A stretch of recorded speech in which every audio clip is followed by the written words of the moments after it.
Hi friends, welcome है आपका हमारे channel Jaipur I and hospital में। इस वीडियो में आज हम डिस्कस करेंगे 5 common problems of eyes and उनका ट्रीटमेंट।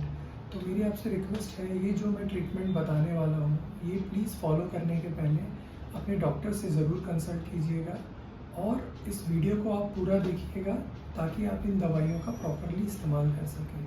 तो लेट्स स्टार्ट। तो first that is I dryness. Because आजकल स्क्रीन यूजेस और कंप्यूटर यूजेस बहुत बढ़ गया है तो आंखों में सूखापन बहुत कॉमन है। एंड ओवर द काउंटर बहुत सारी मेडिसिन अवेलेबल हैं। बहुत से लोग जानते हैं, बहुत फेमस नाम है रिफ्रेश टीयर। तो वो रिफ्रेश टीयर लोग खुद खरीदते हैं, डालते हैं, काफ़ी समय तक डालते हैं, लेकिन बहुत बार आराम नहीं आता है। तो इसमें हमेशा बेहतर रहता है कि हम अपने डॉक्टर से कंसल्ट करें। हमारा ग्रेड ऑफ जो ड्राइनेस है आँखों का, उस हिसाब से हम ट्रीटमेंट लें। आजकल इसकी जगह जो रिफ्रेश टीयर है इसके अंदर कार्बोक्सीमिथाइल सेलुलोज आता है 0.5%। अगर ड्राइनेस ज़्यादा है तो डॉक्टर इससे आगे की दवाइयाँ लिखते हैं, जैसे कि CMC 1% होती है। एक नया सॉल्ट है सोडियम हाइलुरोनेट, तो उसके अंदर आपको हीलिंग प्रॉपर्टीज़ भी मिलती है। कभी कभी स्टेरॉइड ड्रॉप्स भी यूज़ करनी पड़ती है, जैसे लोटीप्रेड LS, रोटीफोर्ट, इस तरह की। कभी कभी स्ट्रॉन्ग स्टेरॉइड भी यूज़ करने पड़ते हैं, जैसे डेक्सामेथासोन या प्रेडिसोलोन आई ड्रॉप्स। कुछ केसेस में तो जहाँ पे ड्राइनेस बहुत ज़्यादा है वहाँ में इम्यूनोसप्रेसिव ड्रॉप्स भी यूज़ करनी पड़ती है। इसमें साइक्लोइम्यून करके आई ड्रॉप आती है, ये सन फार्मा कंपनी की आती है। बट ये सभी दवाइयाँ मोस्टली डॉक्टर प्रिस्क्राइब करते हैं, एक फिक्स ड्यूरेशन के लिए लेनी होती है और इनके कुछ साइड इफ़ेक्ट भी होते हैं जिनका हमें ध्यान रखना होता है, जिसके लिए हमें रिपीटेड फॉलोअप रखना पड़ता है।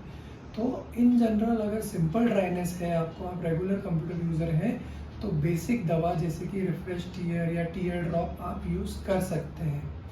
नेक्स्ट कम्स आपका एलर्जीज़।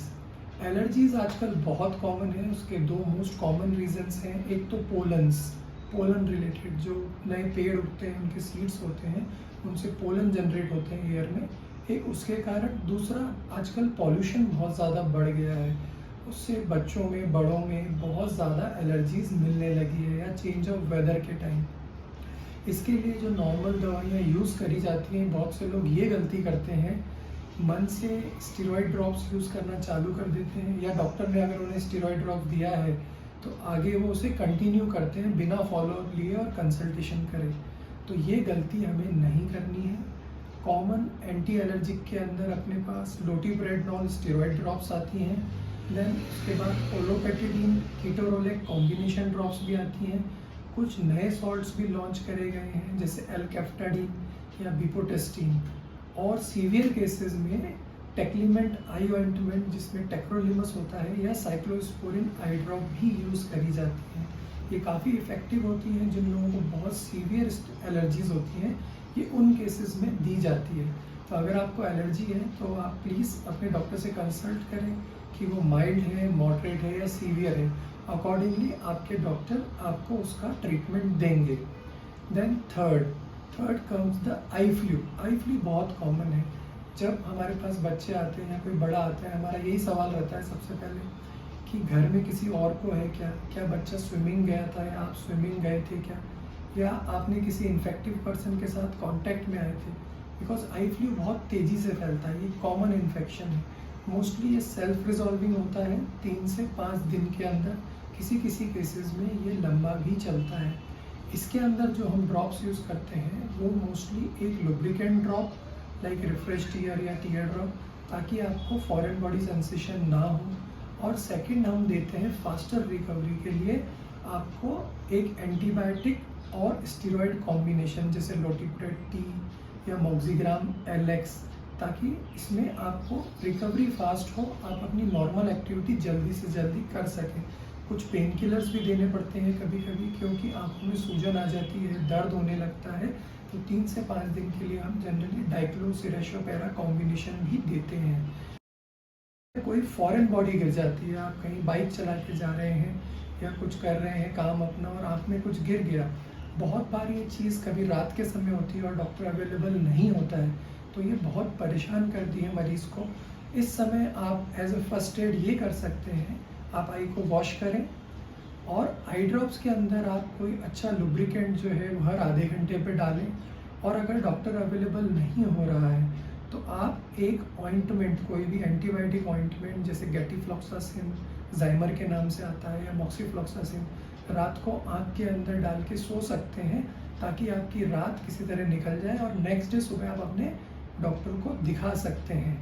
तो उसको अगर वो फॉरेन बॉडी होगी निकाल देंगे और रिक्वायर्ड मेडिसिन आपको दे देंगे, ताकि वो इन्फेक्शन या कोई घाव है तो वो भर जाए।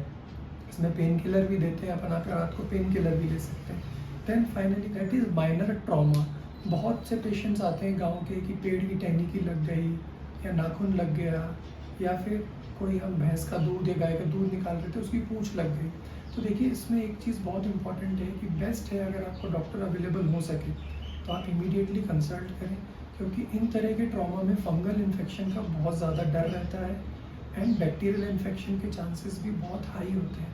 बट अगर डॉक्टर अवेलेबल नहीं है और first aid as a emergency चाहिए तो आप कोई अच्छी सी एंटीबायोटिक चालू कर सकते हैं, जैसे कि गेटिफ्लॉक्सासिन, मॉक्सीफ्लॉक्सासिन आई ड्रॉप, विगामॉक्स आई ड्रॉप, और साथ में एक कोई लुब्रिकेंट रिफ्रेश ईयर या टीयर ड्रॉप CMC 0.5%, ताकि वो जो ट्रॉमा हुआ है वो जल्दी हील हो जाए और एंटीबायोटिक से आपके इन्फेक्शन के चांस कम हो जाए।